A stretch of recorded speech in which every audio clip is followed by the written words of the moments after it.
വയറിൻ്റെ ആരോഗ്യത്തിനായിട്ട് 3 എഫ് വളരെ ഇമ്പോർട്ടൻ്റ് ആണ്. ആദ്യത്തെ എഫ് എന്ന് പറഞ്ഞാൽ ഫൈബർ. ധാരാളം ഫൈബർ നമ്മുടെ ആഹാരത്തിൽ ഉൾപ്പെടുത്തിയിരിക്കണം. നട്ട്സ് ആവാം, സീഡ്സ് ആവാം, ഫ്രൂട്ട്സ് ആവാം, വെജിറ്റബിൾസ് ആവാം, മുഴുധാന്യങ്ങളാവും. അത് നമ്മുടെ വയറിന് വളരെയധികം ഹെൽപ്ഫുൾ ആണ്.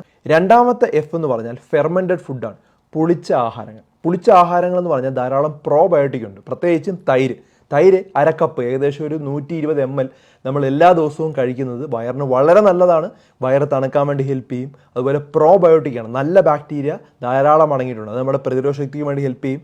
വയറിൻ്റെ ദഹനത്തിന് വളരെ ഹെൽപ്പ് ചെയ്യും. മൂന്നാമത്തെ എഫ് എന്ന് പറയുമ്പോൾ ഫ്ലൂയിഡാണ്. എല്ലാ 25 കിലോയ്ക്കും 1 ലിറ്റർ വെള്ളം എന്നുള്ള രീതിയിൽ വെള്ളം കുടിക്കുക. അത് ശരീരത്തിന് വളരെ നല്ലതാണ്, ഡൈജഷന് ഹെൽപ്പ് ചെയ്യും. രാവിലെ എഴുന്നേൽക്കുമ്പോൾ തന്നെ 1-2 ഗ്ലാസ് വെള്ളം കുടിച്ചുകൊണ്ട് തുടങ്ങുക. ഈ ഒരു 3 എഫ് മറക്കാതിരിക്കുക. നല്ലവണ്ണം ഫൈബർ അടങ്ങിയ ആഹാരം കഴിക്കുക, ഫെർമെൻ്റ് ആയിട്ടുള്ള ഫുഡ് ആഹാരത്തിൽ ഉൾപ്പെടുത്തുക, വെള്ളം ധാരാളം കുടിക്കുക.